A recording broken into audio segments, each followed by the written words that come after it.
While I was in labor delivering our twins, my husband Robert emptied our joint accounts. $87,000 gone in a single morning. "She'll be too busy with the babies to notice for months," he told his brother over the phone. When my family lawyer handed me the bank statements 3 days later, I smiled, then quietly liquidated the trust fund my grandfather had hidden from everyone, including Robert, and watched as his carefully planned new life with my former best friend crumbled before it could begin. The contractions had been coming for hours, each one more intense than the last, when I heard the soft ping of my phone from the hospital bedside table. Before we jump back in, tell us where you're tuning in from, and if this story touches you, make sure you're subscribed, because tomorrow I've saved something extra special for you. Probably another congratulatory message from a friend who'd heard I'd gone into labor early. The twins weren't supposed to arrive for another 3 weeks, but they had other plans, just like my husband Robert, apparently. "Dawn, honey, focus on your breathing," the midwife gently reminded me as I reached for the phone. A bank notification. Odd timing. $5,000 transferred from our joint savings to Robert's personal account. My financial analyst brain perked up despite the pain. That wasn't our arrangement. We'd agreed all baby expenses would come from the joint checking account.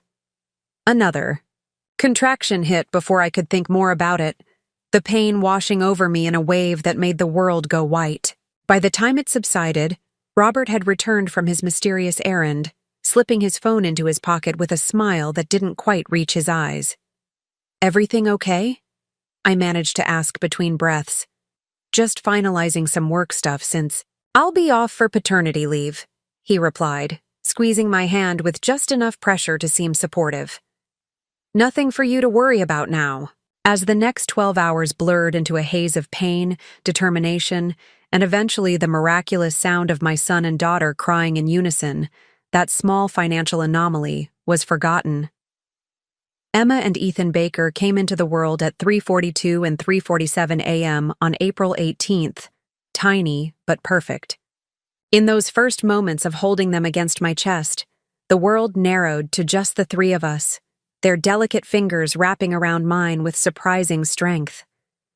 Robert was oddly absent during those first golden hours, claiming the need to make calls and set up the nursery at home.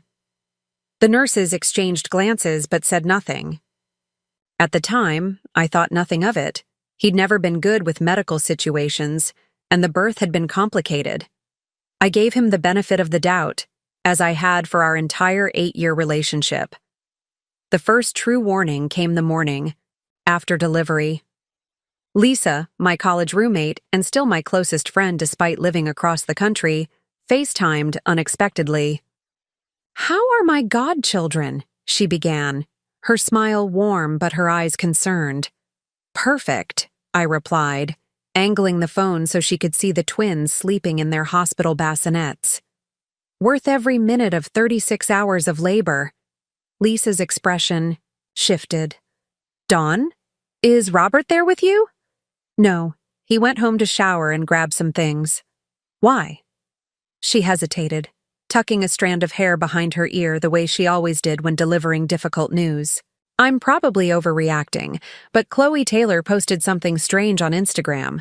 A check-in at San Francisco International with the caption, 'New beginnings with my soul's true partner.' And there was a man's hand in the photo." "Lisa, there are millions of men in California.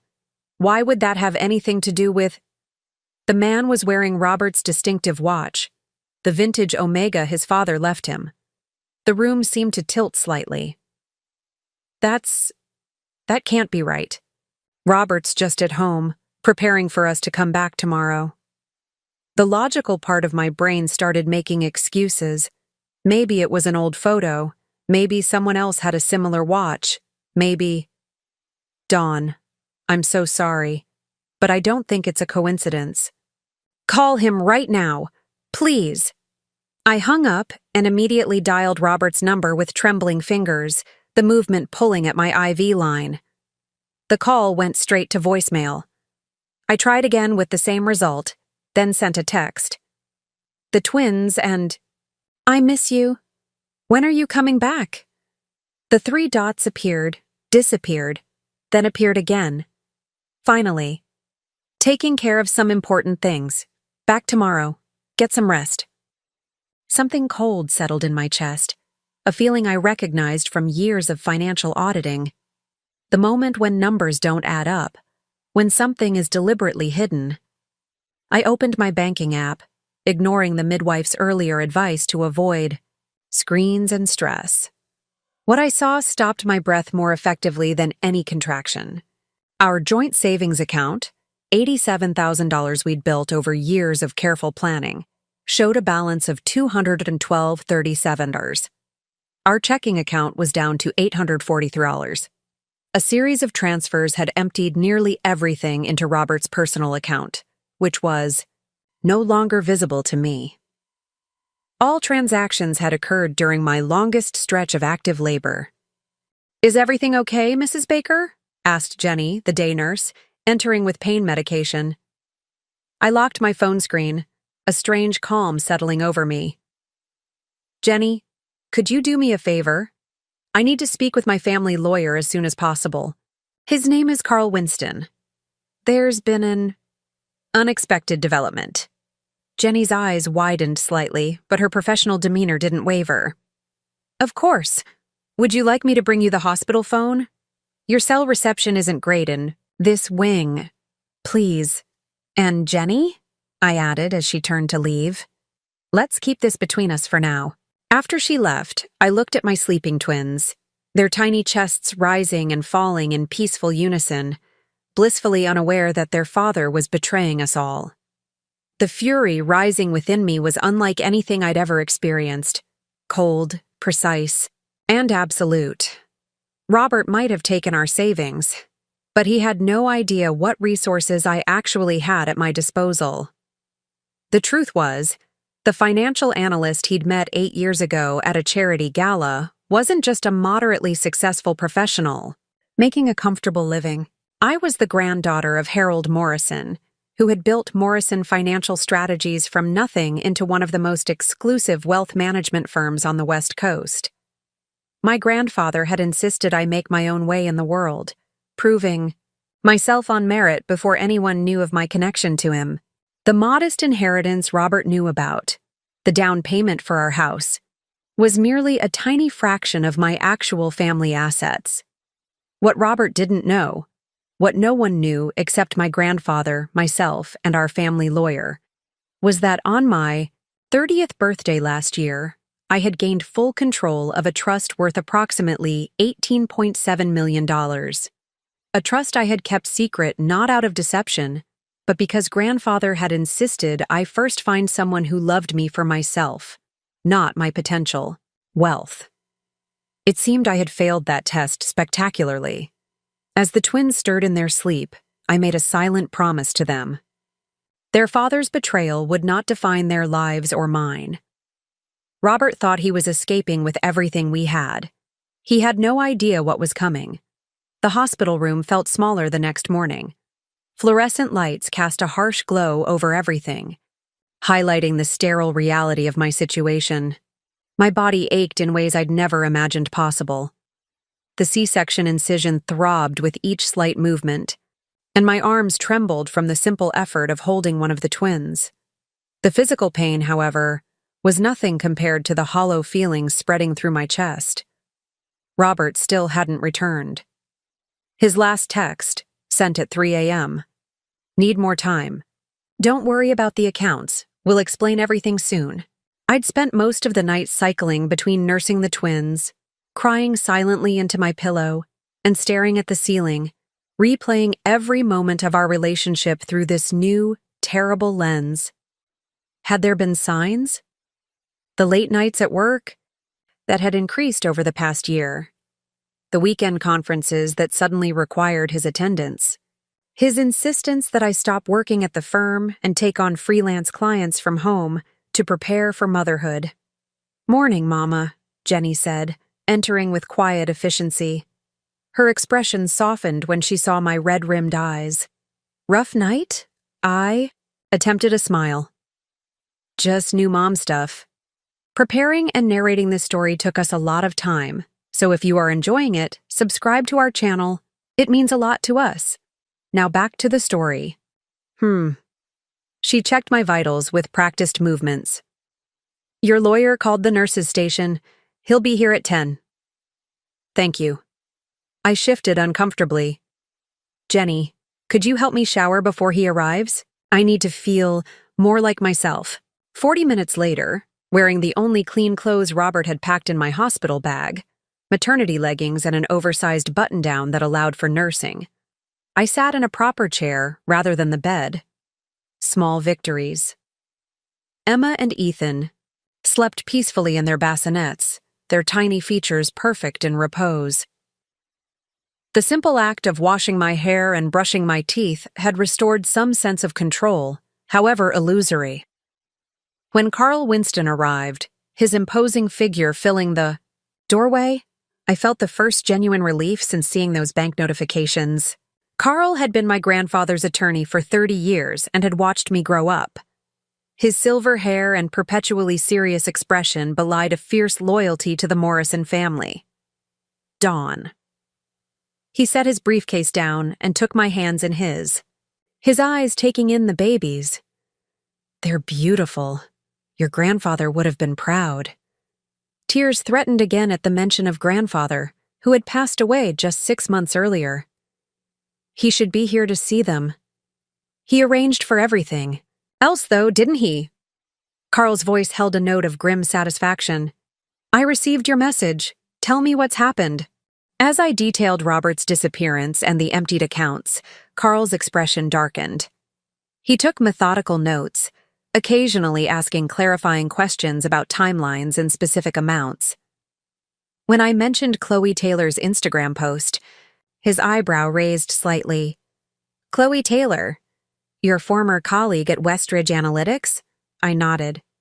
And my friend, or so I thought. I see. He made another note. And Robert has no knowledge of the Morrison Trust? None. Grandfather insisted, and I agreed. We wanted to be sure. My voice caught.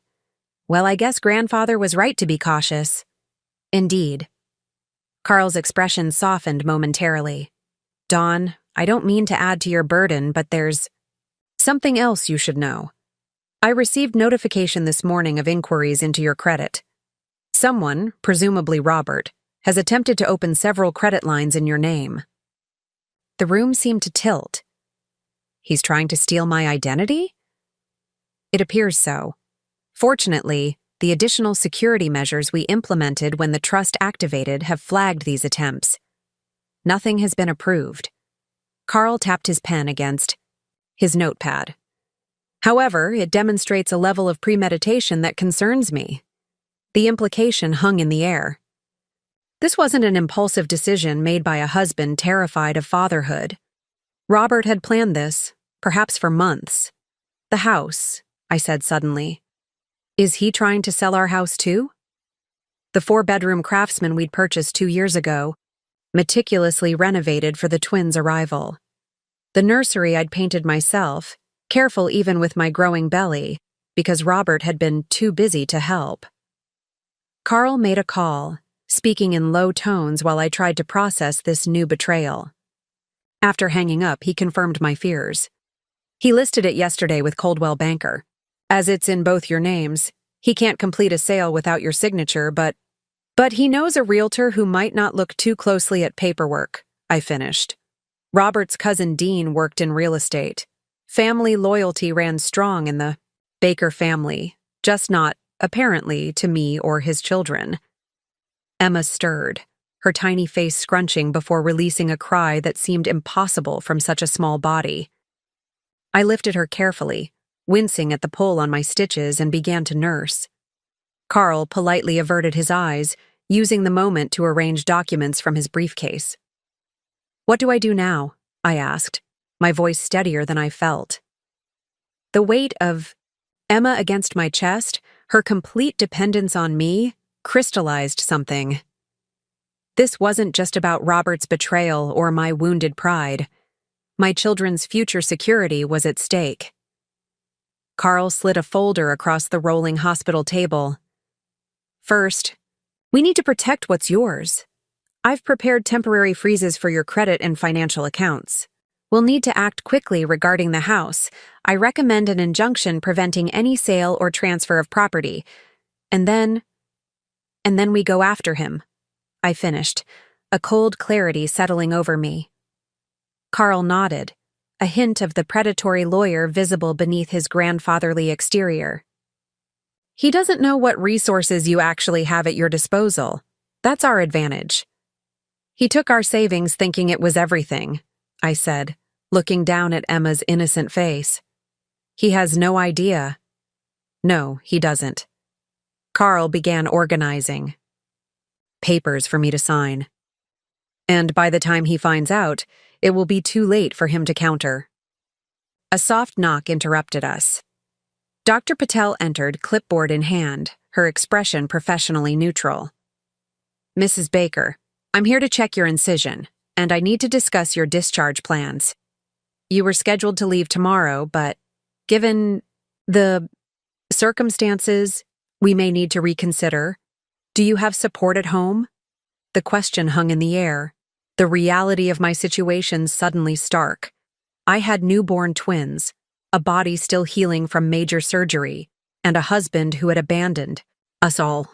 The carefully prepared nursery, the freezer meals I'd stocked, the elaborate birth plan, all assumed Robert's presence and support. For the first time since discovering Robert's betrayal, I faltered. Where would I go? How would I manage? Alone? Carl placed a steadying hand on my shoulder. Dr. Patel, Mrs. Baker will not be returning to her current residence. I've made arrangements at the Morrison family estate. Full-time nursing support is already being organized.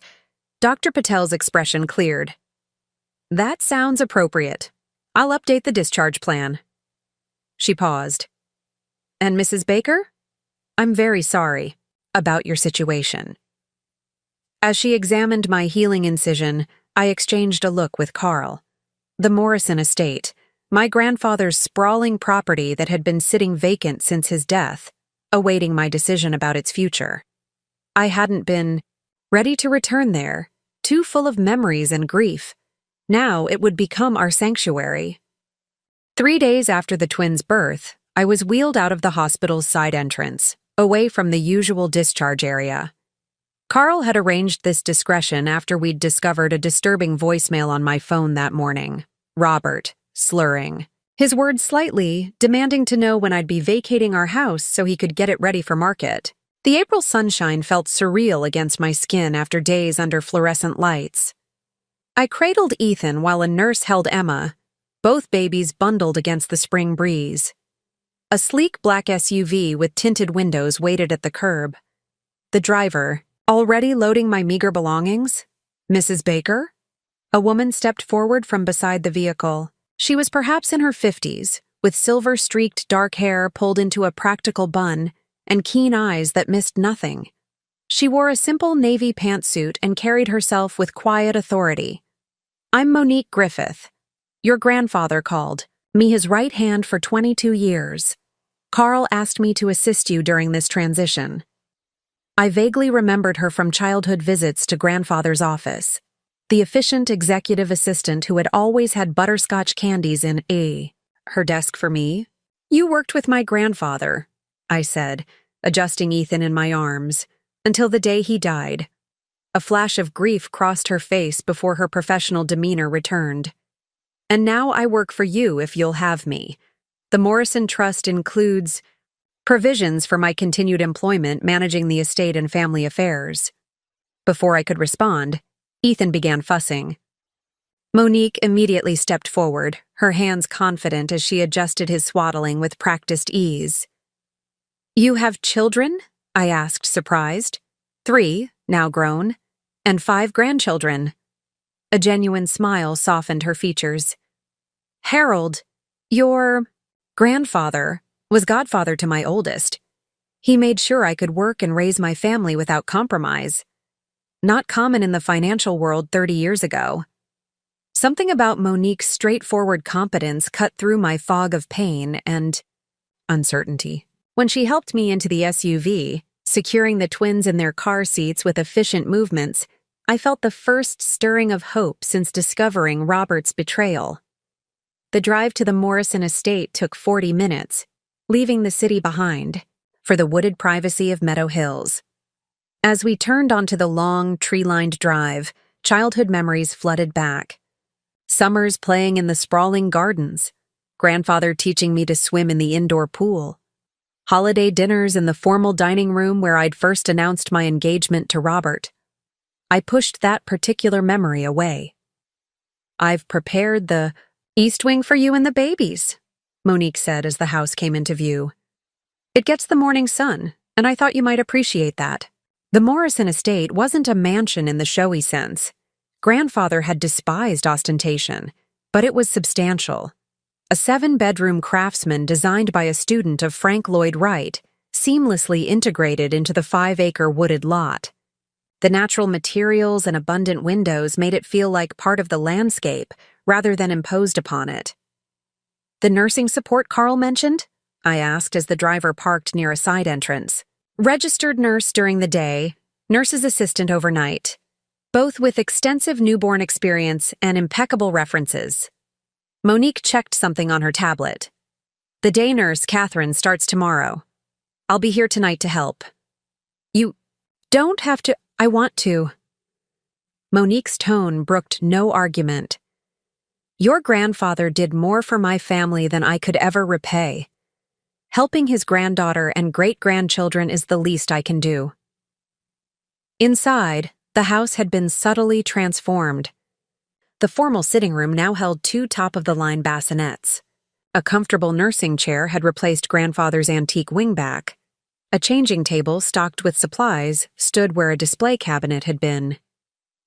"You did all this in 3 days?" I marveled, carefully settling into the nursing chair as my incision throbbed. Harold always said to be prepared for every contingency. Monique handed me Emma, who had started to fuss. "After you told him about the pregnancy, he asked me to prepare for various scenarios, including one where you might need to return here." I looked up sharply. "He suspected Robert?" Monique measured her words carefully. "Your grandfather was an excellent judge of character. He had reservations about your husband's intentions. But he respected your choice and hoped he was wrong." As I processed this, Monique continued her tour, pointing out the refrigerator stocked with prepared meals, the hospital-grade breast pump, the intercom system installed in each room. She'd thought of everything. "There's something else you should see," she said after I'd fed and settled both twins. She led me to grandfather's study, a room that had always been his sanctuary. The heavy oak door opened to reveal the space largely unchanged, leather-bound. Books lining the walls, the faint scent of pipe tobacco still lingering despite his having quit years before his death. On the massive desk sat a sealed envelope with my name written in grandfather's distinctive script. "He left specific instructions," Monique explained. "This was to be given to you when she needs to remember who she is. I believe that time is now." With trembling fingers, I broke the seal. Inside was a single page of grandfather's personal, stationery, and a small key. "My dearest Dawn, if you're reading this, I am gone, and you are facing difficulties I had hoped would never come to pass. First, know this. You are a Morrison before you were ever a Baker. Morrisons are not defined by their challenges but by their response to them. You have always possessed a quiet strength that reminds me of your grandmother. Like her, you see the best in people, a beautiful quality that occasionally blinds you to those who would take advantage of your generous heart. Whatever has brought you back to the estate, remember that this is your legacy, not just in material terms, but in character and resilience. The Morrison fortune was built not on lucky gambles, but on careful observation, strategic patience, and the courage to act decisively when the moment demands. The enclosed key opens the safe behind the painting of Whitefish Lake. Inside, you'll find everything you need to reclaim what is rightfully yours and protect what matters most. All my love, grandfather. P.S. Monique knows everything. Trust her as I did. I looked up from the letter to find Monique watching me with a knowing expression. The safe? I asked. She moved to the landscape painting, a scene from our family's Montana property, and swung it away from the wall on hidden C. Hinges, revealing a sophisticated wall safe. I inserted the key, then entered my birth date at Monique's prompt. The heavy door swung open. Inside lay several folders, a portable hard drive, and a small leather-bound journal. Monique handed me the top folder. Your grandfather began collecting this information 2 years ago, when Robert first suggested combining your financial accounts. I opened it to find meticulous documentation of Robert's personal financial history, credit reports, bank statements, tax returns, dating back 5 years before I'd met him. The second folder contained surveillance reports and photographs. He had Robert investigated? I asked, shock mingling with a strange vindication. Harold Morrison didn't believe in leaving things to chance, Monique said simply, especially when it came to family. As I flipped through the pages, patterns emerged that I'd been too blinded by love to see. Robert's periodic financial windfalls that he'd attributed to successful investments. The women whose names appeared repeatedly in expense reports. The gambling debts carefully hidden then mysteriously paid off. He's done this before, I realized, the truth crystallizing with horrible clarity. Monique nodded grimly. 3 times. That we could confirm. Wealthy women, whirlwind romances, followed by mysterious financial troubles that required liquidating assets. The final page of the file contained a name that made my blood run cold. Chloe Taylor, suspected accomplice. My best friend, I whispered. Your husband's partner in more ways than one, Monique corrected gently. They've been working together for years, targeting women with significant assets. Your grandfather discovered their connection about 6 months before he died. Why didn't he tell me? He tried in his way. Remember when he suggested you keep the trust confidential until the time was right? He was giving you protection while hoping you'd see the truth for yourself. Monique's expression held no judgment. He believed forcing you to choose would only push you further into Robert's influence. I closed the folder, a cold resolve settling over me. Grandfather was preparing me for this moment. Yes, Monique agreed. And now, he's given you everything you need to fight back. Sleep eluded me that night despite my exhaustion. Between feeding the twins and processing the revelations from my grandfather's safe, my mind raced with questions. How had I missed the signs? How deeply did Robert's deception run? By morning, Monique found me in grandfather's study, the contents of his files spread across the massive desk. I'd been up since 4 a.m. after the twins' feeding, poring over the evidence with the analytical precision that had made me successful in my career. You should rest, Monique said, setting down a tray with tea and toast. I'll rest when my children's future is secure. I gestured to my organized stacks of documents. Robert's pattern is clear. He targets financially comfortable women, preferably those with greater wealth potential, inheritances, family connections, or career trajectories that promise future affluence. Monique nodded, filling my teacup. Your grandfather called it investing in futures. Chloe was instrumental in every case, I continued. She befriends the target first, gathering information about their finances, family dynamics, vulnerabilities. Then she introduces Robert at a carefully orchestrated chance meeting. The betrayal of friendship cut almost deeper than Robert's deception. Chloe had been my confidant for 3 years before introducing me to Robert at a charity gala. She'd helped me pick out my wedding dress, organized my baby shower, been the first person I'd called when the pregnancy test showed positive, all while helping Robert plan to take everything I had. The timing makes sense now, I said, tapping. A particular bank statement. 6 months ago, when grandfather's health declined severely, there was a flurry of activity in Robert's private account. He must have realized the inheritance would be coming soon. And the pregnancy? Monique asked gently. I placed a protective hand over my still tender abdomen. Initially, a complication to their plan, I suspect. But then an opportunity. What? Better time to disappear with someone's money than when they're physically incapacitated and emotionally overwhelmed with newborns?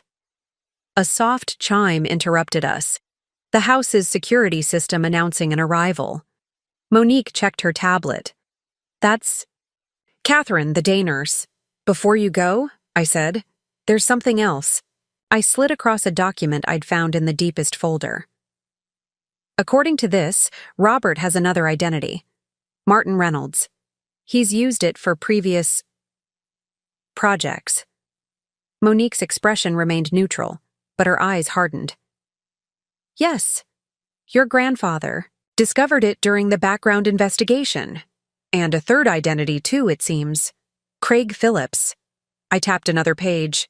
The real estate holdings under this name, paid for with money from his previous victims, I'm guessing, include a lake house in Wisconsin and a condo in Tampa. You've been thorough, Monique observed. I'm an analyst. Patterns are what I do. I gathered the papers into a neat stack. I need to see everything else. Credit card statements, phone records, email accounts. I need to know exactly how much he's taken, from me and from others. After Catherine was settled with the twins, Monique returned with her laptop and a secure phone. These are clean devices, she explained. We have to assume Robert has access to your regular accounts, possibly with tracking software. For the next 3 hours, we methodically pieced together Robert's activities over the past year. The picture that emerged was both infuriating and grimly validating. After gaining access to my regular banking passwords, likely from the family emergency contact information I'd provided during a particularly busy period at work, Robert had been systematically siphoning small amounts from my personal accounts for months. He was testing boundaries, I noted. Taking enough to build his escape fund, but not enough to trigger my attention. The real escalation began when my pregnancy was confirmed. Credit card statements showed purchases at high-end jewelers and restaurants, gifts and meals not for me, but for Chloe, hidden under vague business expense descriptions. Hotel charges in cities where Robert claimed to be attending conferences, always with an extra business dinner charge that matched Chloe's favorite champagne. There's a pattern to their movements, I observed, marking locations on a digital map. They've been preparing for this, establishing a new base somewhere. Monique zoomed in on repeated charges in Scottsdale, Arizona. This matches the property records for Craig Phillips. My phone, my regular one, buzzed with an incoming call. Robert's name flashed on the screen. Should I answer? I asked Monique, suddenly uncertain. Yes, on speaker. Remember, he doesn't. And know what you know? I took a deep breath and answered, my voice deliberately weak. Robert? Dawn. His voice held the perfect blend of concern and distraction. How are you feeling? How are the babies? We're managing, I said, fighting to keep my tone neutral. The nurses at the hospital have been helpful. When are you coming back? A pause. That's why I'm calling. There's been a situation with the Matthews account. The Singapore office needs me to fly out immediately. The Matthews account. A convenient fiction. I'd checked this morning. Robert's firm had no client by that name. Singapore? But the babies are only 4 days old. I infused my voice with a tremor. I need you here. Robert, I can't do this alone. I know, honey, and I'm sorry. But this is a career-making opportunity. We're talking a 7-figure commission. His voice lowered to a conspiratorial tone. This could set us up for years, Dawn. Think about the kids' college funds. College. Funds.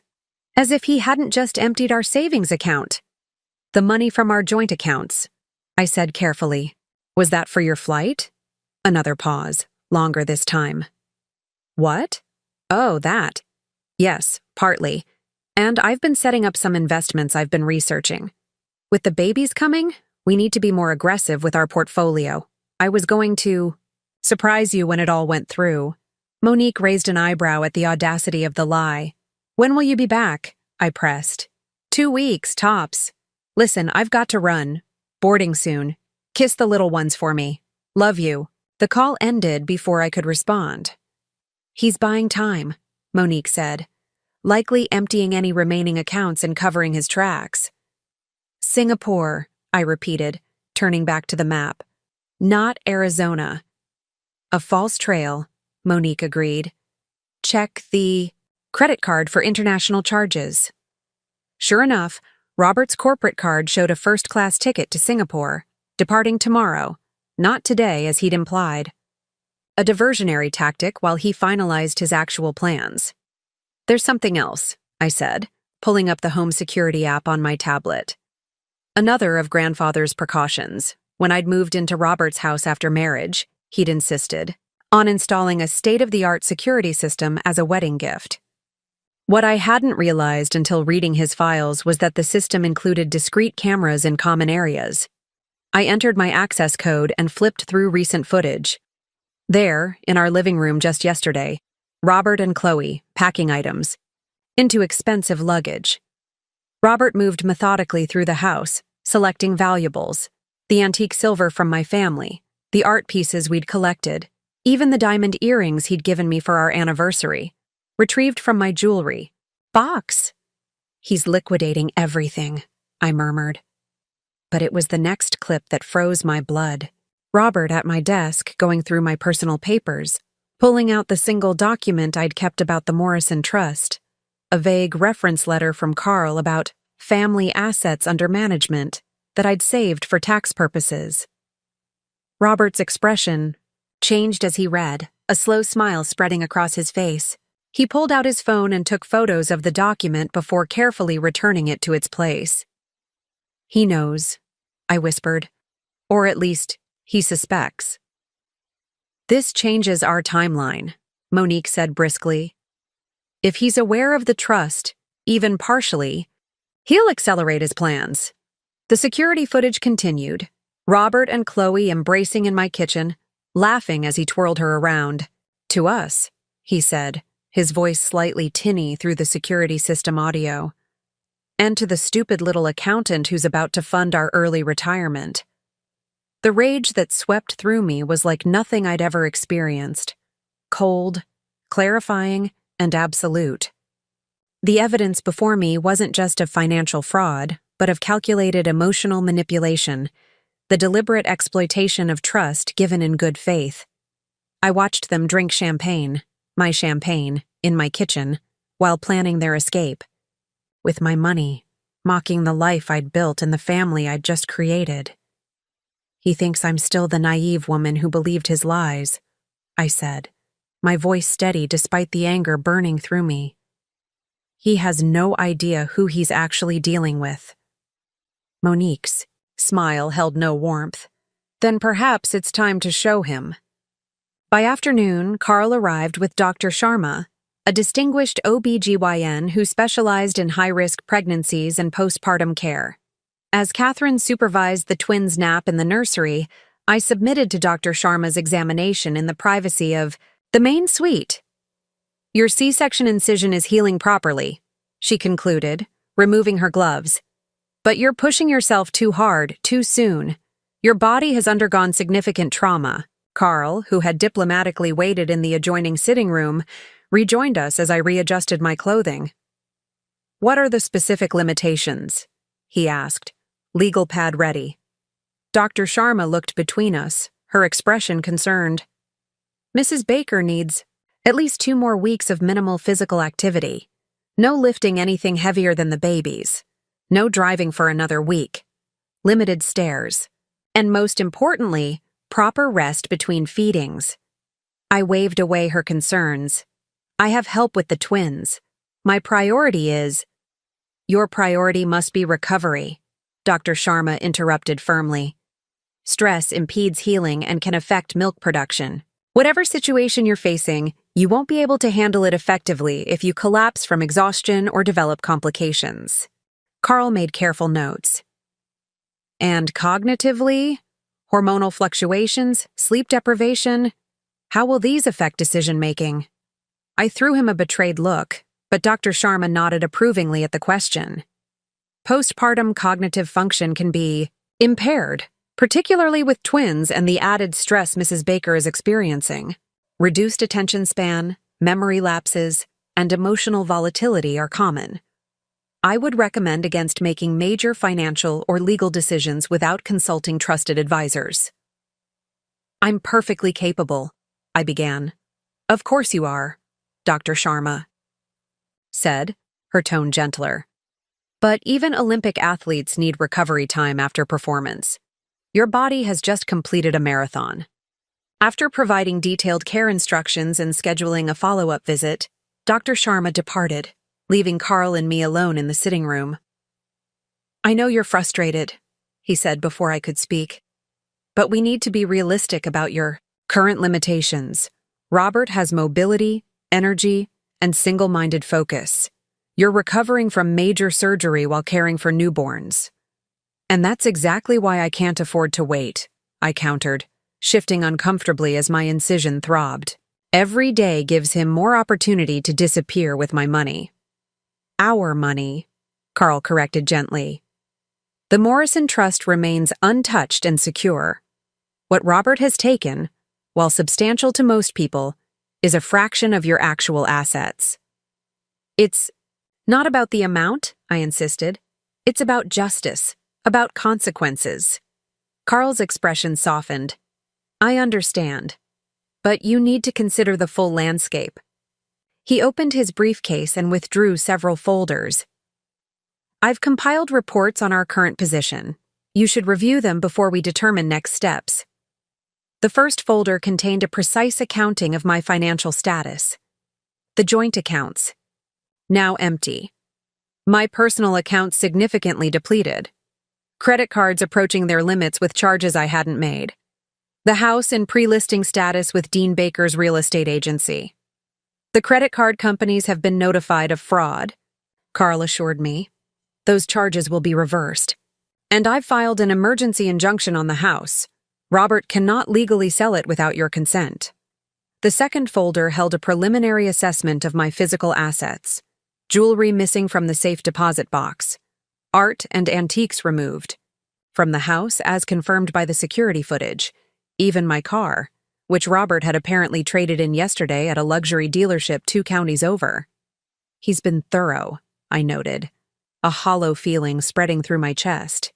Yes, which suggests professional planning, not impulsive action. Carl tapped the third folder. This contains what we know about Robert's current status and limitations. I flipped it open to find surveillance photos taken just hours earlier. Robert, at a private airfield, overseeing the loading of luggage into a small jet. Chloe by his side, her arm possessively linked through his. The timestamp showed 10:17 a.m., contradicting his claim of being en route to Singapore. Where was this taken? I asked. Van Nuys Airport. Our investigator reports the flight plan was filed for Scottsdale. They landed approximately 1 hour ago, the Arizona connection confirmed. What about the Singapore ticket? Never boarded. It was a diversion, as you suspected. I studied the remaining pages. Property records for the Scottsdale address held, under the Craig Phillips identity, utility activations, recent deliveries of high-end furniture and electronics. He's setting up their new life, I murmured. Using my money to create a luxury nest. Yes, but his haste creates vulnerabilities. Carl indicated several highlighted sections. The Scottsdale property was purchased only 4 months ago. The title transfer shows irregularities that could be contested. And most significantly, he's using finances and identities we can track. The implications were both encouraging and sobering. Robert had prepared his escape, but not as thoroughly as he believed. He had resources and mobility that I currently lacked, but his confidence might lead to mistakes. What about the Morrison Trust? I asked. How vulnerable is it, given what he knows? Carl shook his head. The trust is structured with multiple layers of protection. Even with the information from that letter, he cannot access the principal. At most, he might attempt to manipulate you into making transfers once he believes you have control. Which I already do, I pointed out. Yes, but he doesn't know that. Carl's expression was grave. Your greatest vulnerability isn't financial, Dawn. It's the twins. My heart stuttered. You think he would try to use them? Not directly. Robert has shown no interest in fatherhood, but legally, he could petition for custody or visitation as leverage to extract financial concessions. The thought of Robert using Emma and Ethan as pawns made my blood run cold.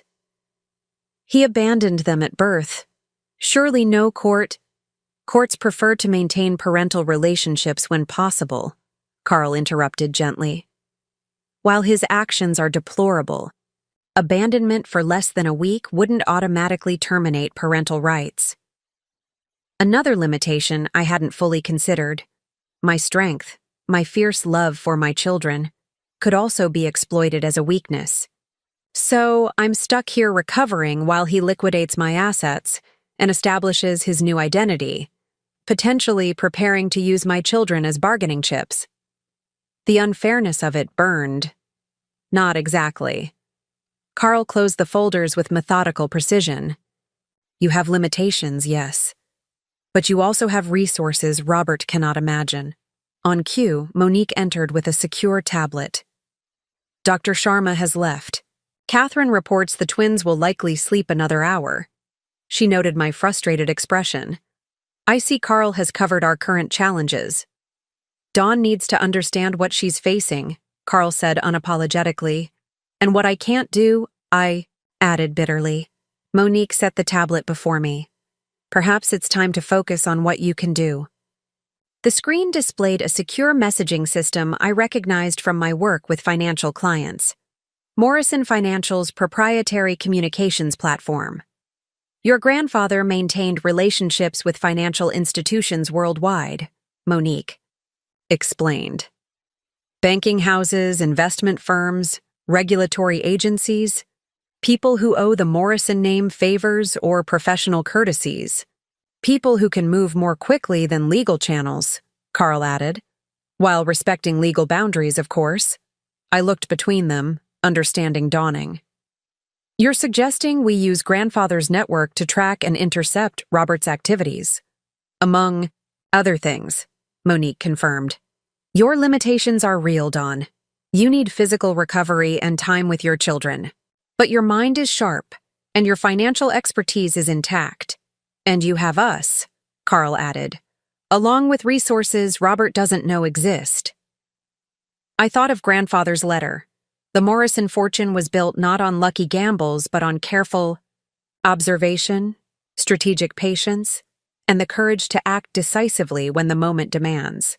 I need a complete picture, I decided. Every account Robert might access, every alias he's used, every connection to Chloe and their previous victims. And I need to understand exactly what legal actions are available to me. Carl nodded approvingly. I've already begun compiling the legal options. We can move on multiple fronts simultaneously. And I'll coordinate with Catherine to ensure your physical needs are met, Monique added. Your recovery is not a limitation. It's a priority that enables everything else. For the first time since discovering Robert's betrayal, I felt the fog of helplessness lifting. Yes, I was physically constrained. Yes, my energy was divided between healing and caring for newborns. But my mind was clear, my determination unshaken, and my resources far greater than Robert could possibly imagine. I might be temporarily limited, but I was far from powerless. The twins' midnight feeding coincided with a thunderstorm that rattled the estate's windows. As I nursed Ethan, watching lightning illuminate the gardens in blue-white flashes, fragments of memory began surfacing, moments that had seemed insignificant, but now revealed themselves as critical puzzle pieces. Robert's brother, I said suddenly, as Monique entered with a cup of herbal tea. She'd insisted on helping with the night shift despite Catherine's presence, claiming insomnia but revealing her dedication. "Monty?" she asked, setting down the tea within my reach. "Yes. The call Robert, made from the hospital when I was in labor. He was talking to Monty about the money transfers." I shifted Ethan to my other breast, wincing slightly. "Monty's involved somehow." Monique made a note on her ever-present tablet. "Your grandfather's files mentioned Robert's brother as a person of interest, but we couldn't establish direct involvement." "There was something else in that call," I continued, closing my eyes to better recall the overheard conversation. "Robert mentioned the Vancouver property being ready. I assumed he meant a business investment, but now—" "Another safe house," Monique concluded. "We'll investigate properties in Vancouver connected to either brother or their known aliases." As Ethan finished nursing and drifted back to sleep, another memory surfaced. "The prenuptial agreement," I said, the realization striking like the lightning outside. "The lawyer who drafted it, Jasper Willis, was recommended by Chloe, not my usual firm. Said he specialized in protecting women's assets." Monique's eyes narrowed. "That's significant. I need to see that agreement again. Willis insisted on certain clauses that seemed beneficial to me at the time. Separate property protections, financial disclosure requirements. But what if they were designed to create specific vulnerabilities? "I'll have Carl obtain a copy first thing tomorrow," Monique promised, taking Ethan to burp him. Thunder crashed outside, and Emma startled awake in her bassinet. As I soothed her, another connection clicked into place. The charity gala where I met Robert. It was for childhood literacy. But Robert has never shown interest in education initiatives since then. He even complained about our donations to similar causes. "A calculated entry point," Monique suggested. "He studied your giving patterns." "Yes, but that's not what bothers me." I frowned, trying to articulate the emerging pattern. "Robert cultivated specific friendships after we married. People with connections to financial institutions, estate, planning, even my personal banker. I thought he was just being supportive of my career." "He was mapping your financial landscape," Monique said. "And isolating me from my original network," I added. "I stopped attending industry events because Robert always had alternative engagements planned. My regular lunches with colleagues gradually disappeared from my calendar. Classic manipulation tactics. How had I missed them? By morning, these midnight insights had crystallized into actionable intelligence. Over breakfast, which Catherine insisted I eat before diving into work, I outlined my thoughts to Carl and Monique.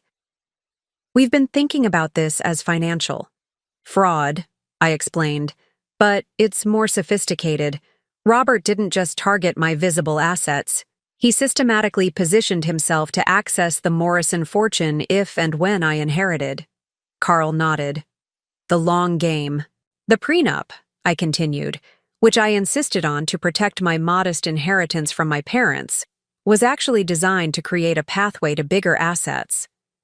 There's a clause about jointly managed family interests that could be interpreted to include trust distributions."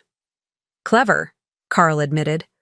"Not legally sound, but enough to initiate costly litigation. And then there's Monty." I passed Carl the notes I'd made during the night. "Robert's brother is a digital security consultant. Last Thanksgiving, he upgraded our home network as a gift. I gave him administrator access to everything." Monique's expression darkened. "Including your devices and security systems. Which means," I concluded, "we have to assume they still have access to my regular email, banking passwords, and possibly the home security footage." "Their surveillance gives us an opportunity," Carl noted. "If they believe they're monitoring your activities successfully, we can feed them specific information." This sparked another realization. The hospital records, too. Robert could access my patient portal with the password he knows. He's likely monitoring my expected discharge date, medical status, everything. "So he knows you've been released," Carl concluded. "But not where I've gone," I countered. The Morrison estate isn't in any records linked to my married name. Even the car that brought me here was registered to the family corporation. Monique tapped her tablet thoughtfully. We could use the hospital angle. Have them update your records to show complications requiring extended recovery. Buying us time, I agreed. As if summoned by our discussion of medical matters, Dr. Sharma arrived for my morning checkup. After examining my incision and vital signs, she delivered an assessment that tied directly to our strategic planning. You're healing well physically, she confirmed, but your blood pressure is elevated. Not dangerously, but enough to concern me given your circumstances. Stress, I acknowledged. Yes, and it can impede recovery. Medically speaking, I would recommend minimizing stressors for at least another week. Focus on bonding with your babies and allowing your body to heal. After she left, Carl looked at me expectantly. Does this change our approach? No, I decided. But it clarifies our timeline. I can't afford a prolonged battle right now, not physically or emotionally. We need decisive action that resolves this quickly. Monique's tablet chimed with an incoming message. She reviewed it, her expression shifting to one of grim satisfaction. Our financial inquiries have yielded results, she announced. Robert attempted to open accounts at Swiss United Bank this morning, using your joint tax returns as proof of assets. That's standard procedure for establishing banking relationships, I noted. Yes, but he claimed to be representing Morrison Financial interests. Used your grandfather's company letterhead, presumably from documents in your home office.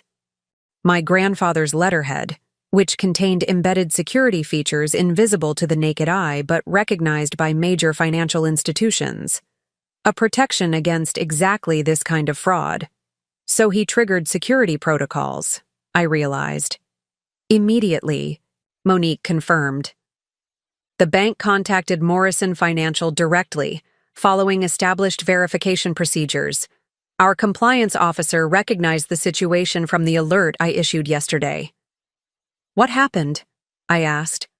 The bank stalled him, claiming additional documentation requirements. He's scheduled to return tomorrow morning with certified financial statements. A crucial mistake on Robert's part, attempting to leverage the Morrison name without understanding the safeguards in place. My grandfather had built relationships with banking institutions worldwide, establishing protocols that would flag unauthorized use of company credentials. This gives us leverage, Carl noted. Banking fraud carries significant penalties, especially across international boundaries. But I was already seeing beyond the immediate advantage. It's not just leverage, it's a pattern revealing Robert's larger strategy. I turned to Monique. Can we get the exact documents he presented and surveillance footage from the bank? Already requested. And we need to check other financial centers where Morrison has relationships. If he tried this at one institution, he's likely approaching multiple banks, Carl finished, creating a diverse portfolio of fraudulent accounts. This insight unlocked another memory, a conversation I'd overheard between Robert and Chloe at our Christmas party, thinking they were discussing legitimate investment strategy. Diversification is key. Establish 5 entry points, then funnel through the Caribbean shell before consolidation. Not investment advice. Instructions for laundering money. The Caribbean shell, I said aloud. They mentioned a structure in the Cayman Islands. If we can identify it, we can potentially freeze all connected accounts, Carl concluded. As Monique made calls to initiate these inquiries, I felt a strange calm settling over me. The fragments were aligning, the pattern emerging with clarity that only my analytical mind could fully appreciate. Robert and Chloe had been meticulous in their planning, but they'd made the critical error of underestimating both me and the legacy I carried. They saw only the surface. A new mother, physically, vulnerable, emotionally overwhelmed. They didn't recognize the Morrison beneath the baker. They didn't understand that while my body recovered, my mind was making connections they had never anticipated. Most crucially, they didn't realize that the very network they sought to exploit was already mobilizing against them, invisible threads of influence and information tightening around their scheme before they even sensed the resistance. "We have them," I said softly, the certainty growing with each new insight. "They just don't know it yet." By afternoon, the Morrison estate's former sunroom had transformed into our command center. Carl had arranged for a secure data terminal to be installed, connected to Morrison Financial's private servers, but isolated from any networks Robert might monitor. Monique coordinated a steady stream of information from financial institutions and private investigators, while I directed our efforts from a comfortable chaise, twins sleeping nearby. "Documentation is our strongest weapon," Carl emphasized, organizing evidence into categories. "Criminal charges, civil litigation, financial recovery, each requires specific proof." I nodded, reviewing the growing case file. "We need to establish clear timelines and patterns of behavior. Not just what Robert took, but how systematically he operated." On the digital whiteboard, we mapped every known action Robert had taken, from our first meeting to his most recent Swiss bank maneuver. Color-coded threads connected seemingly disparate events into a cohesive strategy.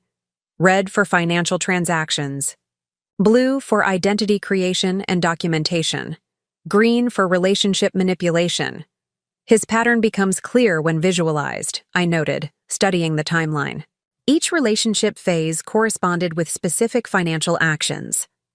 Courtship coincided with information gathering, engagement with isolation from my support network, marriage with gradual asset integration, and pregnancy with acceleration. "Toward exit," Monique concluded. I turned to the financial documentation, where my professional expertise proved most valuable. Bank statements revealed methodical withdrawals disguised as legitimate expenses. Credit card records showed purchases, supporting his alternate identities, clothing never worn in my presence, travel to locations he'd never mentioned visiting. He maintained separate digital devices, I realized, noting patterns in our internet billing. Regular data spikes occurred when I was reliably away. Yoga classes, prenatal appointments. Carl flagged each discovery for further investigation. Electronic evidence can be particularly compelling in court. By evening, we had constructed 3 distinct but interconnected cases against Robert. First, criminal charges for fraud, identity theft, and grand larceny, supported by bank records, forged documents, and security footage from our home. Second, civil claims for financial damages, emotional distress, and breach of fiduciary duty, strengthened by evidence of his deliberate deception throughout our relationship. Third, a comprehensive strategy for financial recovery that would not only reclaim what he'd taken but potentially seize assets acquired through his previous schemes. "What about Chloe and Monty?" I asked. "They're equally culpable." "We're building separate cases against each," Carl confirmed. "Conspiracy charges at minimum. For Chloe, there's also potential fraud related to her professional interactions with you." The documentation process proved unexpectedly therapeutic. Each piece of evidence transformed my personal betrayal into something objective, a case to be pursued rather than a wound to be nursed. The analyst in me found satisfaction in assembling this puzzle, even as the woman and mother in me still reeled from the deception. As we worked, patterns emerged beyond Robert's actions. Banking alerts from Morrison Financial's network identified similar fraud attempts at institutions in Singapore, London, and Toronto, all using variations of my credentials or family connections. "He's casting a wide net," I observed, hoping something sticks before the fraud is detected. "And documenting his attempts gives us leverage with international authorities," Carl added. "Financial crimes across multiple jurisdictions elevate the priority level for law enforcement." Monique received confirmation that Swiss United Bank had preserved surveillance footage of Robert's visit. The images showed him confidently presenting forged documentation, Chloe waiting outside in a rented luxury car. "He's using my grandfather's name," I noted, anger flaring at the falsified Morrison financial letterhead. "A name built on decades of integrity." "Which gives us another angle," Carl said. "Trademark infringement, corporate identity theft. The business damages exceed personal theft."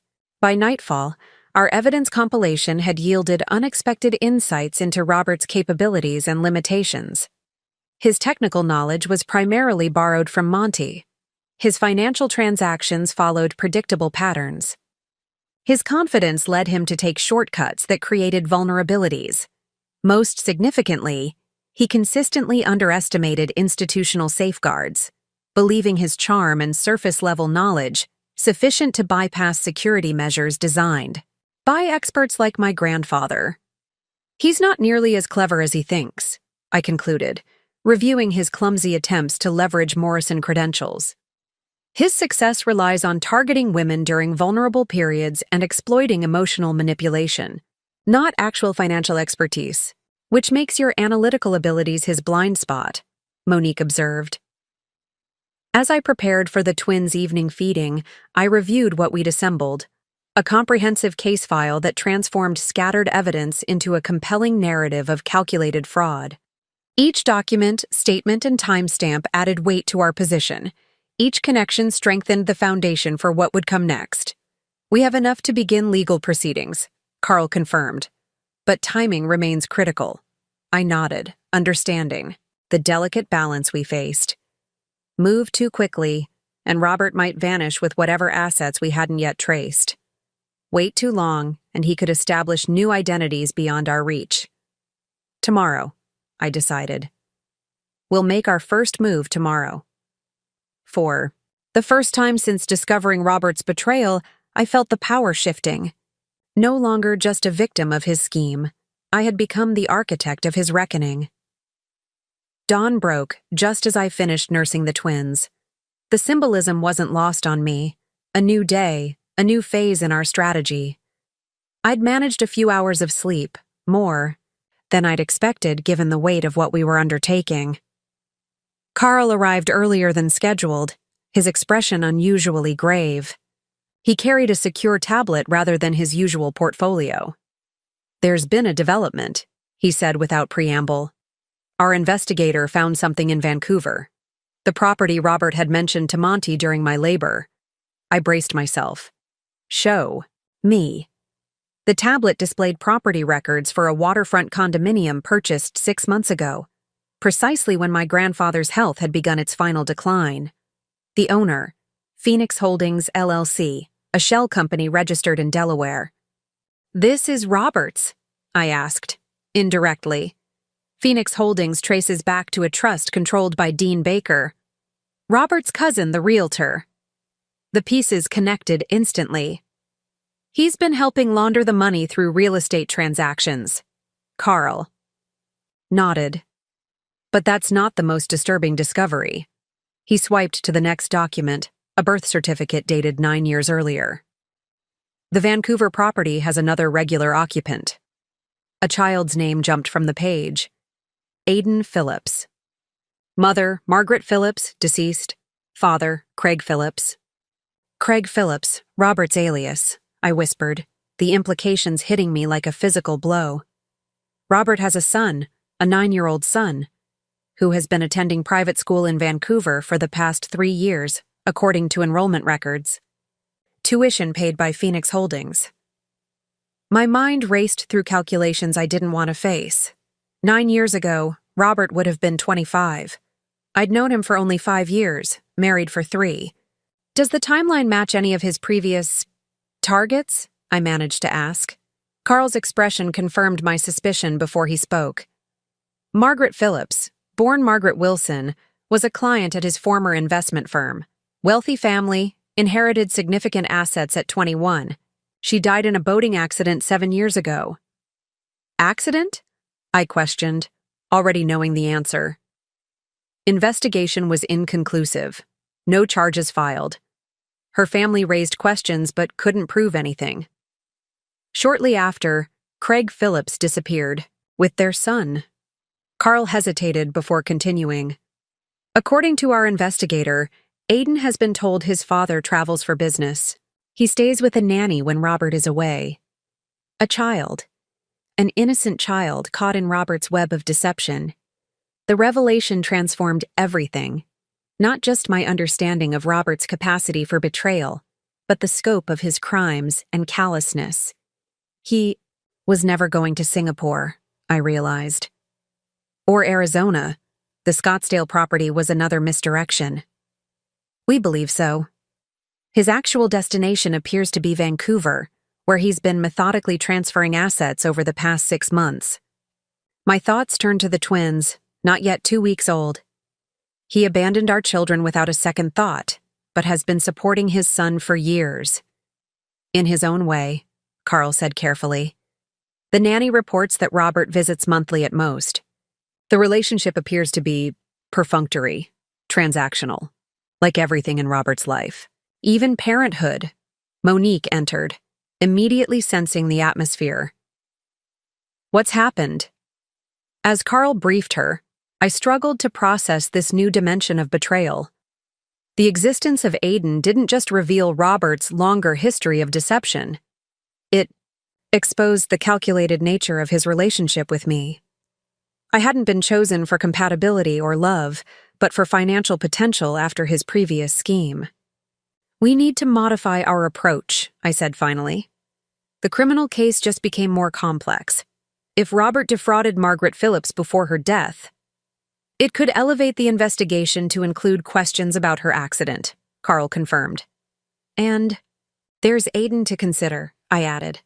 An innocent child who deserves protection. Monique studied the property records thoughtfully.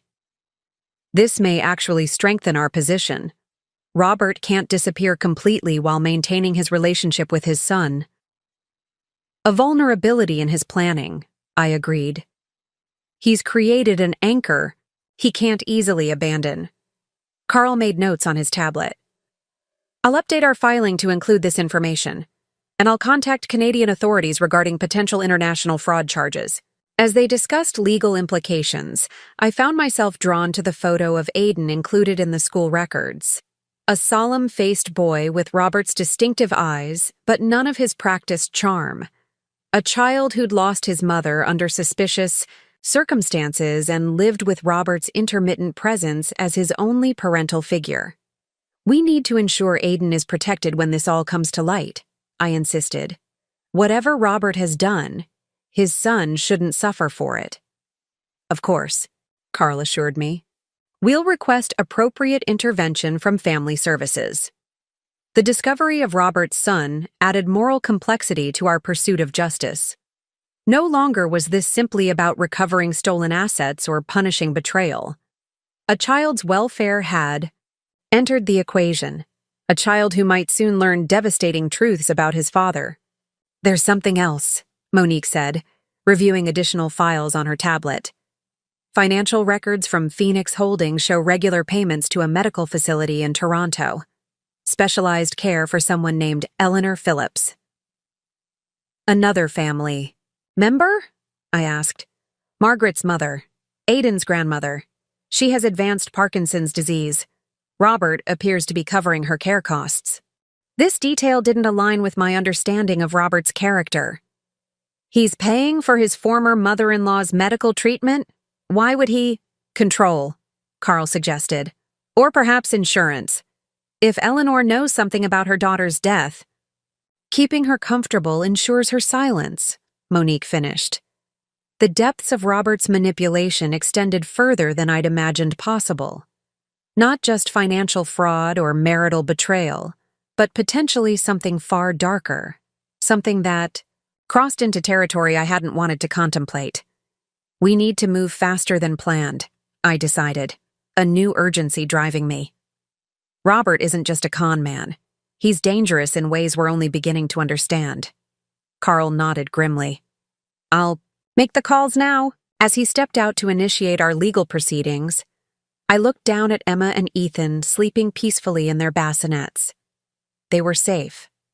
They would remain safe. but somewhere in Vancouver, another child remained in the orbit of a man whose moral boundaries seemed to disappear further with each revelation. Justice was no longer just about my betrayal. It had become about protection, for my children, for Aiden, and potentially for others I didn't yet know about. The discovery of Aiden and the suspicious circumstances surrounding Margaret Phillips's death demanded a complete recalibration of our strategy. Within the hour, Carl had assembled a virtual meeting with key allies, a former FBI financial crimes specialist now in private practice, a prosecutor who specialized in cross-border fraud cases, and Lisa, my friend who had first alerted me to Robert and Chloe's relationship. "We need a multi-pronged approach," I stated, addressing the secure video conference from my position on the study's couch. "The financial recovery remains important, but protecting Aiden and establishing the full scope of Robert's crimes takes precedence." The former FBI agent, Martin Reeves, nodded his agreement. "Based on what you've shared, we're looking at potential charges spanning at least 3 jurisdictions: financial fraud here, banking violations in Switzerland, and possible criminal investigation in Canada regarding Margaret Phillips. Our strongest leverage is speed and surprise," added Sandra Jenkins, the prosecutor. "Baker believes he has at least several weeks before you're physically recovered enough to discover his actions. That overconfidence creates an opening." Lisa, who had taken a red-eye flight to join us in person, provided crucial context. "Robert's relationship with Chloe isn't just about this scheme. They've been working together for years. I've been digging through social media archives, and I found photos placing them together as far back as 8 years ago. Always in the background, always careful, but definitely together." "Before Margaret's accident," I noted. "Long before," Lisa confirmed grimly. I took a deep breath, organizing my thoughts. Financial analysis had always been my strength, identifying patterns, developing strategies, calculating optimal approaches. Now I needed to apply those skills to something far more personal and urgent. "Here's what we know about Robert's current position," I began, shifting into my professional analysis mode. "He's moving between Scottsdale and Vancouver, establishing financial footholds in both locations plus foreign accounts. He believes I'm still hospitalized, or at least incapacitated by recovery and childcare. Most importantly, he thinks his activities are undetected because he controls our shared digital environment. The surveillance advantage," Reeves commented. "Which we can leverage," I continued. "I propose a 3-phase strategy operating simultaneously." I outlined my plan, drawing on each team member's expertise. Phase 1 would focus on asset protection and recovery, freezing accounts, filing emergency injunctions, and documenting fraud through official channels. Phase 2 would address the criminal investigation, building cases methodically while coordinating with authorities in multiple jurisdictions. Phase 3, the most delicate, would involve Aiden and the Vancouver situation. "I want to be clear," I emphasized. "Whatever happens, Aiden must be protected. He's an innocent child who's already lost his mother." "Child Protective Services will need to be involved," Sandra noted. "But carefully. We don't want to tip off Robert before we're ready." We spent the next 2 hours refining the strategy, assigning responsibilities, and establishing secure communication protocols. By lunch, each team member had clear objectives and timelines. "What about your personal safety?" Lisa asked as the virtual participants signed off. "If Robert realizes you're building a case against him..." "The Morrison estate is secure," Monique assured her. "Limited access points, modern security system, remote location, and we have private security personnel on rotating shifts." I appreciated their concern, but my mind had already moved to the next critical decision. We need to establish what Robert can see through our digital footprint. What trail should we create to maintain his false sense of security? Carl nodded, approvingly. Misdirection while we position our resources. Exactly. I turned to Monique. Can we ensure the hospital records show I'm still there? Dealing with recovery complications? Already arranged. According to official records, you're battling a post-surgical infection requiring extended hospitalization. And my regular email and phone? We've set up automated responses and limited activity that suggests you're focused entirely on medical concerns and the twins. I considered our position carefully.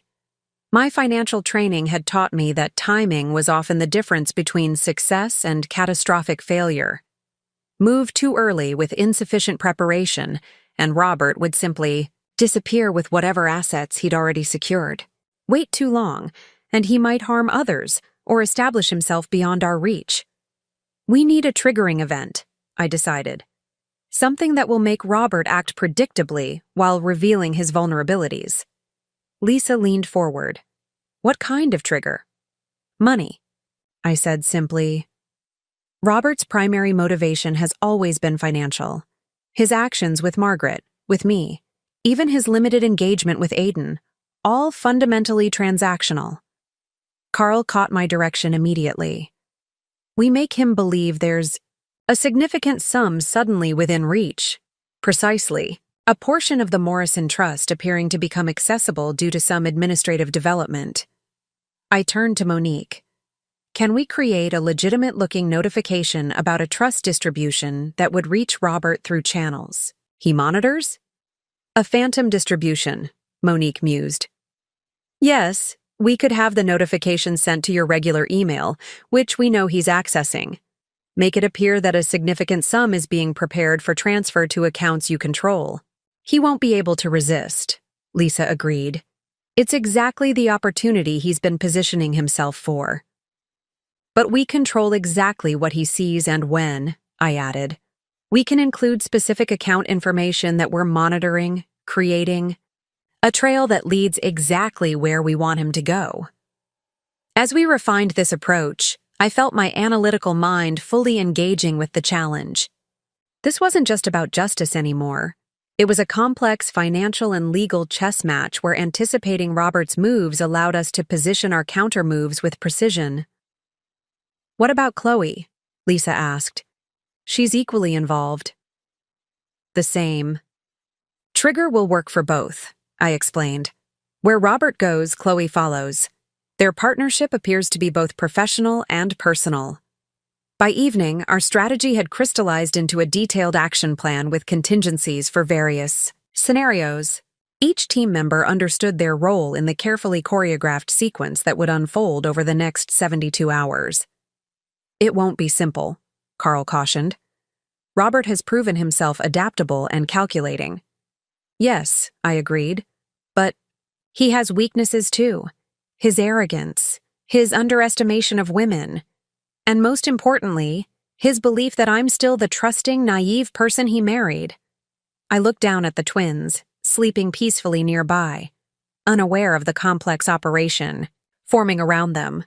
For them, for Aiden, and for myself, I would ensure that Robert faced the consequences of his actions, methodically, legally, and with the precision that had defined my professional life. Tomorrow morning, I decided, we begin at dawn. While Robert believed I remained helplessly confined to a hospital bed, the next 48 hours witnessed a flurry of carefully concealed activity. Each move was calculated to remain invisible to his monitoring while positioning our countermeasures. The Phantom Trust notification was crafted with meticulous attention to detail. Morrison financial letterhead, proper legal terminology, and the signature of a trust officer Robert had researched but never met. It referenced a $3.7 million distribution scheduled for release in 3 days, pending final administrative approval. The amount was substantial enough to trigger Robert's greed, but not so extravagant as to raise his suspicion. He's accessed the email, Monique confirmed, monitoring the tracking software we'd embedded in the message. Spent approximately 7 minutes reviewing the document. And now he'll research the details to verify authenticity, I predicted. Everything must hold up to his scrutiny. Carl had ensured that superficial investigation would confirm our fabricated narrative. The trust officer existed. The distribution, schedule aligned with standard protocols. The verification procedures matched Morrison Financial's published policies. While Robert focused on this tantalizing prospect, our team executed the substantive work beneath the surface. Legal filings were prepared under seal, preventing public records from alerting him. Financial holds were positioned but not activated, ready to freeze assets across multiple jurisdictions simultaneously. In Vancouver, a carefully vetted social worker conducted an educational wellness check at Aiden's school, standard procedure that wouldn't raise alarms but would establish a baseline assessment of his situation. The social worker reports Aiden appears well cared for physically, Lisa informed me after receiving the confidential update, but noted as emotionally reserved and excessively self-reliant for his age. The description tightened something in my chest. Has she established contact with the nanny? Initial conversation only. Angela Porter, 56, employed through an agency for the past 3 years. Professional, protective of Aiden. Seems unaware of Robert's broader activities. Meanwhile, Catherine continued providing excellent care for the twins, allowing me precious hours to direct our operation despite my still recovering body. Dr. Sharma had reluctantly approved my increased activity level, provided I maintained strict rest periods and limited physical exertion. Your incision is healing well, she noted during her checkup, but your body is still recovering from major surgery while producing milk for 2 babies. There are physiological limits even determination can overcome. I acknowledged her concern while privately calculating how to maximize my effective working hours. Emma and Ethan needed me, but so did this operation, and possibly Aiden too, though he didn't know it yet. By the second evening, Robert took his first predictable step. He attempted to contact my banker, actually a Morrison Financial employee, briefed on our operation to discuss family financial planning in light of recent developments. He's requesting a video conference tomorrow morning, Monique reported. Claimed to be acting as your financial advisor with your authorization. Perfect, I said. We'll provide just enough information to guide his next move. That night, as I nursed the twins in the quiet darkness, I felt a strange duality, physically still in the vulnerable state of early motherhood, while mentally orchestrating a complex financial and legal operation. The contrast wasn't lost on me. While Robert believed me incapacitated by the very children he'd abandoned, those quiet hours with Emma and Ethan had become my time for clearest thinking.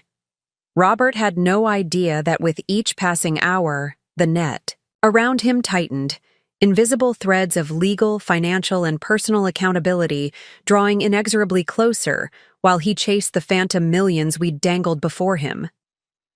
Dawn was breaking as I finalized preparations for Robert's video call with our planted Morrison Financial advisor. The irony wasn't lost on me. While he believed he was manipulating my financial team, he would actually be revealing crucial information to my allies. Jenny's here, Monique announced, escorting my former hospital nurse into the study. I looked up in surprise. Jenny? I didn't realize you were part of today's operations. Jenny smiled, setting down her nursing bag. When Monique explained what was happening, I volunteered. That man doesn't deserve to get away with abandoning you and these beautiful babies. Her presence represented something I hadn't anticipated, the growing circle of support forming around me. What had begun as a small team of professional advisors had organically expanded to include people connected by moral conviction rather than financial or legal obligation. We need someone to monitor your actual medical status during this operation, Monique explained. Dr. Sharma recommended Jenny specifically. As Jenny checked my vitals and incision, Lisa arrived with breakfast and news. Chloe's credit card was just used to purchase 2 first-class tickets to Vancouver. Departure tomorrow morning. They're accelerating their timeline, I noted. The Phantom Trust distribution is working. Carl joined us via secure video link from his downtown office. The legal team is assembled. Judge Winters has agreed to review our emergency filings today. She has a particular interest in cases involving financial exploitation of new mothers. Another ally I hadn't expected. The coalition building around our cause extended beyond those in the room. The banking consortium is prepared as well, Monique added. Representatives from 6 financial institutions have agreed to coordinate, their actions precisely as we requested. These institutions, with their rigid protocols and bureaucratic caution, had proven surprisingly responsive when presented with evidence of Robert's schemes. My grandfather's reputation opened doors, but the merits of our case secured cooperation.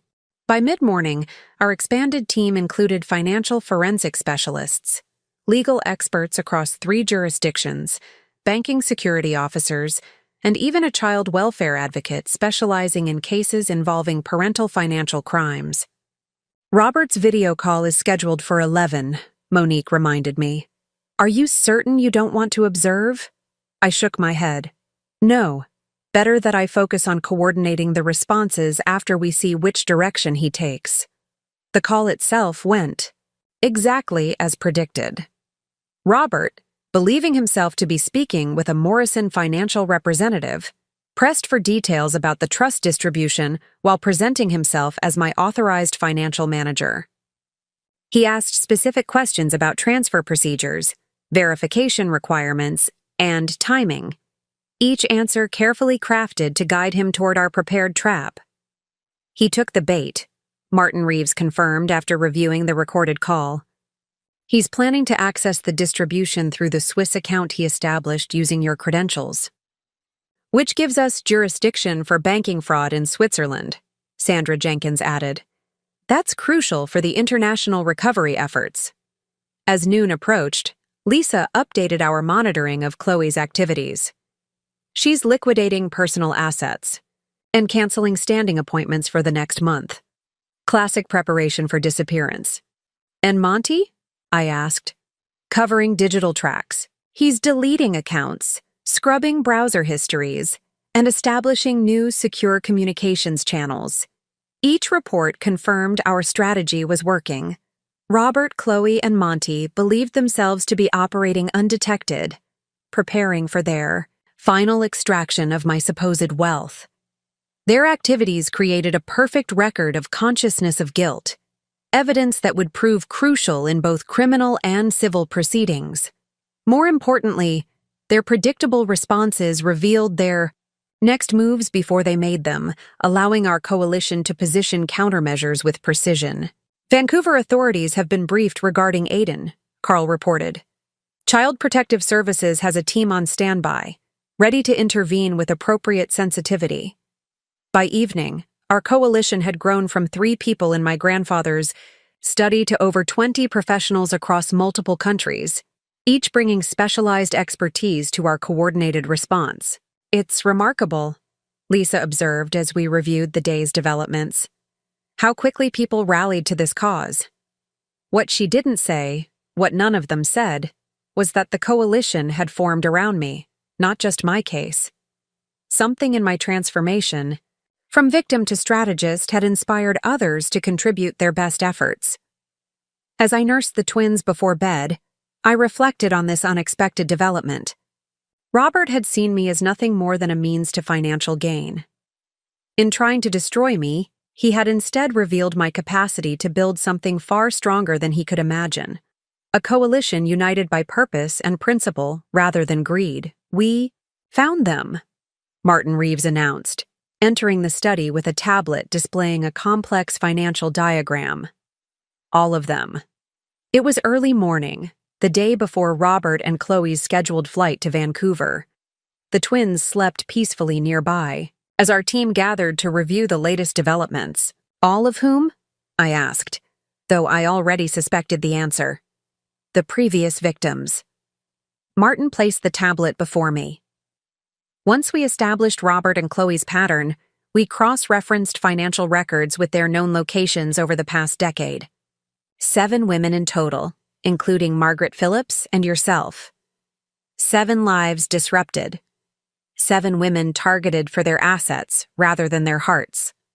The diagram mapped financial flows from each victim to shell companies, offshore accounts, and ultimately to Robert's various identities. The pattern is consistent, Martin continued. Chloe identifies and befriends the target. Robert initiates romantic pursuit. Relationship accelerates unusually quickly to marriage or cohabitation. Financial integration follows. Then, at a moment of vulnerability, illness, pregnancy, family crisis, extraction occurs. Lisa, who had been examining the data, looked up sharply. These amounts, collectively, they've stolen nearly $11 million over 9 years. The scale of the operation stunned me. Not just an opportunistic betrayal, but a calculated criminal enterprise sustained over nearly a decade. What happened to the other women? I asked, dreading the answer. Carl consulted his notes. 4 suffered significant financial losses but have rebuilt their lives. 1 died shortly after. Heart attack, apparently natural causes, though the timing raises questions. And Margaret Phillips. The boating accident, I finished. Yes. Only Margaret and possibly the heart attack victim raised concerns about physical harm. The others faced financial devastation but not physical danger. This revelation shifted my understanding of what we were confronting. No longer just my personal justice, our actions now represented accountability for a pattern of predatory behavior that had affected multiple lives and possibly ended 2. Have you contacted the surviving victims? I asked. Carefully, Carl confirmed. They've provided additional documentation and agreed to testify if needed. All expressed profound relief that Robert and Chloe might finally face consequences. As we processed this expanded context, another revelation emerged from the financial forensics team. The money trail from Robert and Chloe's previous schemes converged at an investment portfolio registered to a trust in Bermuda, the apparent repository for their accumulated wealth. Approximately $8.5 million remains in these accounts, Martin explained. The rest was spent on luxury properties, vehicles, travel, and maintaining their various identities. Including Aiden's care, I noted, still troubled by Robert's contradictory behavior, abandoning my newborns while supporting his son in Vancouver. Yes, though those expenses are relatively modest compared to their lifestyle spending, Martin confirmed. The implications were clear. This wasn't just about recovering my stolen savings. We had uncovered a sophisticated criminal operation that had victimized multiple women and constructed an elaborate financial architecture to hide ill-gotten gains. This changes our approach, I decided. We need to expand the asset recovery to include restitution for all victims. Carl nodded thoughtfully. It strengthens our case with authorities. Pattern crimes receive priority attention. And morally, it's the right thing to do. Lisa added. The scale of Robert's crimes had transformed my personal pursuit of justice into something larger, a responsibility to address systemic exploitation and protect potential future victims. My grandfather's words from his letter resonated anew. This is your legacy, not just in material terms, but in character and resilience. Coordinate with the other victims, I instructed Carl. Ensure they understand they're not alone, that there's a coalition working toward resolution. As our team dispersed to implement this expanded vision, I gazed down at Emma and Ethan. My fight for justice had evolved beyond personal recovery or even revenge. It had become about accountability for a pattern of predation, about healing for multiple families, about ensuring that Robert, Chloe, and their network faced consequences proportional to the harm they had caused. The revelation of scale had clarified my purpose. This wasn't just my story anymore. It was a responsibility to address a wrong that extended far beyond my personal experience. The morning of execution dawned clear and crisp. According to our surveillance, Robert and Chloe were scheduled to depart for Vancouver in 3 hours. Monty was already there, preparing their digital infrastructure. Their confidence remained absolute. Not a single precautionary measure suggested they suspected our awareness of their plans. All teams in position, Martin confirmed, coordinating from a makeshift command center in grandfather's dining room. Financial institutions standing by, law enforcement briefed in 3 jurisdictions, Child Protective Services ready in Vancouver. I nodded, calm despite the enormity of what we were about to unleash. The twins had just finished their morning feeding, and I'd handed them to Catherine for their bath, a small ritual of normalcy before we upended multiple lives. Commence Phase 1, I instructed. With those words, the first coordinated actions deployed across 3 countries simultaneously. In Switzerland, banking authorities froze the accounts Robert had established using forged Morrison credentials, triggering automatic notifications to his phone. In Bermuda, financial regulators placed a hold on the trust containing the accumulated proceeds from his years of fraud, citing international money laundering concerns. In the Cayman Islands, similar actions locked down the shell companies he'd established to funnel funds internationally. Domestically, the injunction against our home's sale was formally filed and recorded, with copies delivered to both Robert's cousin Dean and the real estate firm.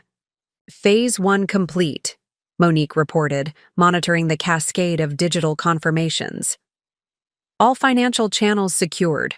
Robert's response came within minutes, a flurry of calls to financial institutions, each met with the same response.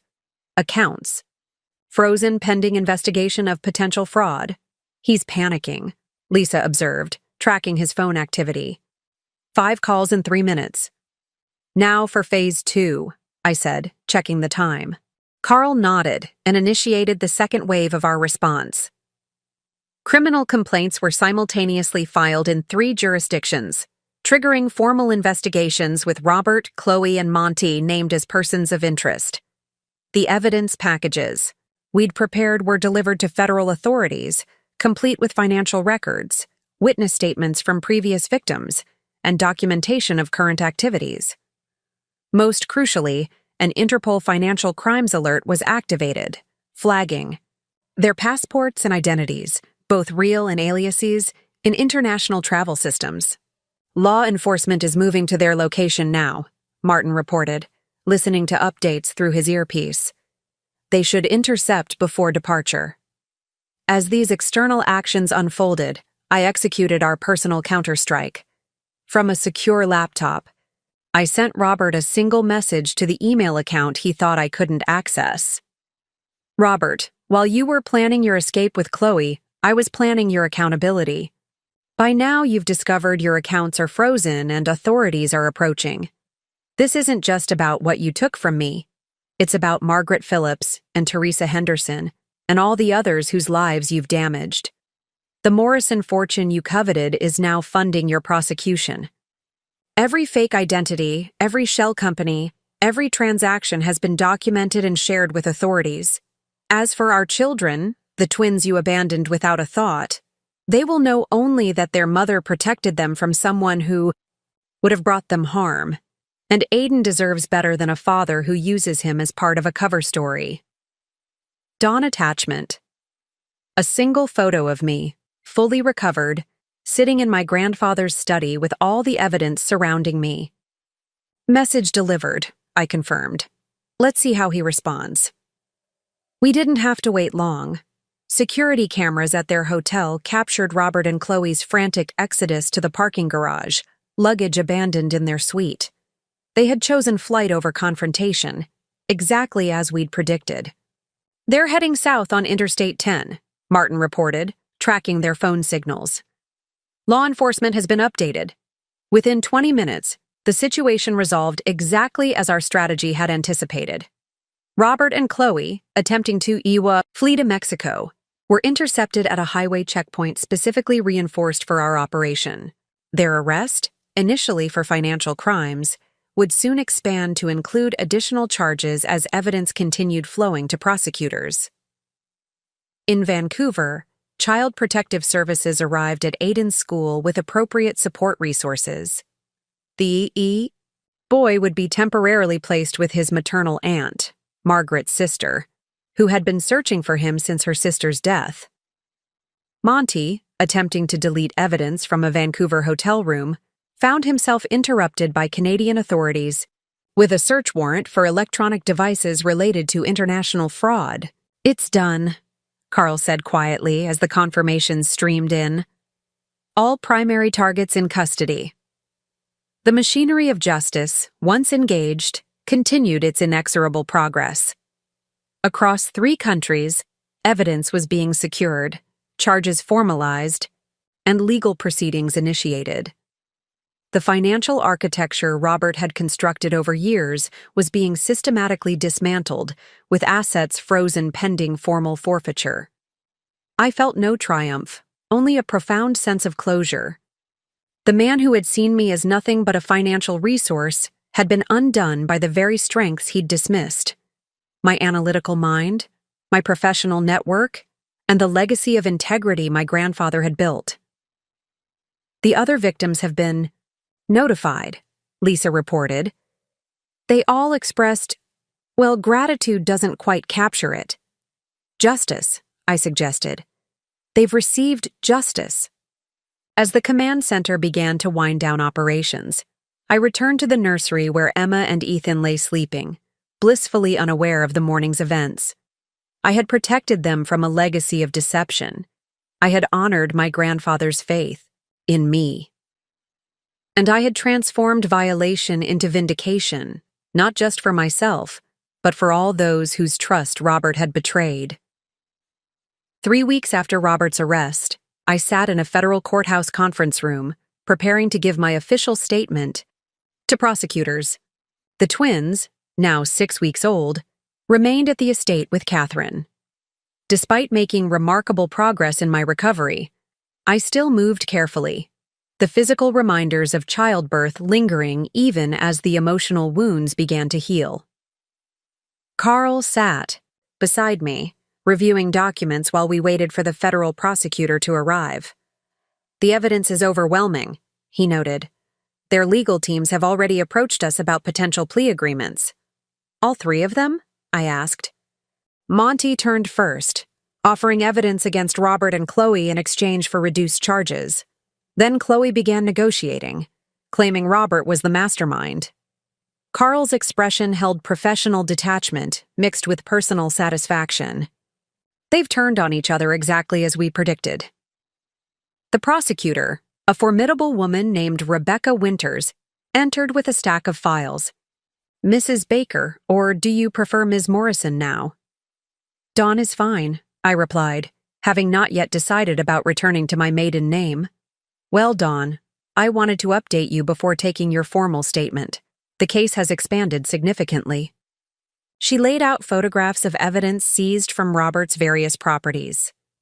Financial records dating back 12 years, notes on potential targets, including detailed financial assessments, and most disturbing, documentation relating to Margaret, Philip's boating accident. My breath caught. He was responsible? We've reopened the investigation. The evidence is circumstantial but compelling. Insurance policies, timing of financial transfers, technical issues with the boat that appear deliberate rather than accidental. The implications settled heavily in the room. Robert hadn't just been a con man. He might be implicated in manslaughter or worse. What about Aiden? I asked. Rebecca's expression softened slightly. He's adjusting well with his aunt. The judge granted temporary custody yesterday, with supervised visitation, for his grandmother once she's well enough to travel, and the financial recovery. That's actually our best news, she acknowledged. The Bermuda Trust has been fully frozen, with forfeiture proceedings initiated. The court has authorized an unusual arrangement, a restitution fund for all identified victims, with proportional distribution based on documented losses. Carl added, which means you and the other women will likely recover substantial portions of what was taken, not immediately, but eventually. The process would be lengthy, international. Financial recovery always was, but the machinery of legal consequences was now fully engaged. Robert, Chloe, and Monty faced indictments in multiple jurisdictions, with charges ranging from wire fraud to money laundering to potential involvement in Margaret's death. As I provided my formal statement that afternoon, detailing the events, from my first meeting with Chloe through Robert's arrest, I felt an unexpected sense of detachment. The woman in that story, the one who had trusted so completely, who had missed the warning signs, who had awakened in a hospital to discover betrayal, seemed like someone I had once known rather than myself. The preliminary hearing a week later brought my first direct confrontation with Robert since his arrest. Entering the courtroom, I felt a momentary flutter of anxiety, but it dissipated when I actually saw him. In jail attire, without his carefully crafted charm and confidence, he appeared smaller somehow, diminished. His eyes found mine as I took my seat, expecting to see anger or defiance. Instead, I recognized something entirely different: calculation. Even now, facing serious charges and overwhelming evidence, he was assessing angles, looking for leverage, measuring what he might extract from the situation. When he attempted to approach me during a recess, security intervened immediately. "Dawn," he called, his voice holding that familiar persuasive tone. "There's been a terrible misunderstanding. If we could just talk privately." I met his gaze calmly. "There's no misunderstanding, Robert. There's only accountability." The judge granted all the prosecution's motions, denying bail due to flight risk and setting a trial date 6 months out. All 3 defendants would remain in custody, their assets frozen, their freedom curtailed by the same legal system they had manipulated for years. As I left the courthouse, reporters called questions about the Black Widow investment scheme, the media's name for Robert and Chloe's operation. I declined comment, but couldn't help noticing the poetic justice. The man who had defined me as nothing but a financial resource was now defined by his financial crimes, his name becoming synonymous with betrayal and fraud. The consequences he had never anticipated when emptying our savings account while I gave birth had manifested fully. Not as revenge, but as the natural conclusion to choices made with arrogance and callousness. Justice, I realized, had its own elegant mathematics, a balancing of equations that Robert, for all his financial scheming, had failed to calculate correctly. 2 months after Robert's arrest, I sat in my grandfather's, now my office, reviewing correspondence that had arrived following the first news reports about the case. The twins napped in a portable crib nearby, growing stronger each day. At 12 weeks old, they were developing distinct personalities: Emma observant and thoughtful, Ethan expressive and energetic. Lisa entered with a tray of tea and more letters. "These came this morning, same as the others." I nodded, having expected this. Since the story broke, women had been coming forward, not just Robert's previous victims, but others who recognized the pattern from their own experiences with different perpetrators. Each letter shared a similar story: romance, financial integration, betrayal during vulnerability. "There are 17 new ones," Lisa noted. "That's 43 in total. And those are just the ones who felt comfortable writing to a stranger." I observed. The media had initially focused on the sensational aspects: the Black Widow investment scheme, the arrests, the multiple identities. But as the fuller story emerged, something unexpected happened. Women's financial publications began covering the case from a different angle, highlighting how financial exploitation often targeted women during major life transitions: marriage, pregnancy, illness, bereavement. My inbox filled with interview requests from financial advisors, women's advocacy groups, and parenting publications. The story had touched a nerve, revealing a type of vulnerability many women recognized but few had named. Monique knocked and entered with a visitor, Rebecca Matthews, financial crime specialist with the FBI. "Thanks for seeing me outside official channels," Rebecca said after introductions. "What began with your case has expanded significantly." She explained that the evidence seized from Robert, Chloe, and Monty had opened investigations into similar operations across 3 states. Financial predators targeting women during vulnerable transitions appeared to be a more organized phenomenon than previously recognized. "Your case created a template," Rebecca explained. "The documentation, the financial tracking, The coordination across jurisdictions, it's becoming a model for pursuing these crimes. After she left, Carl arrived with updates on the legal proceedings.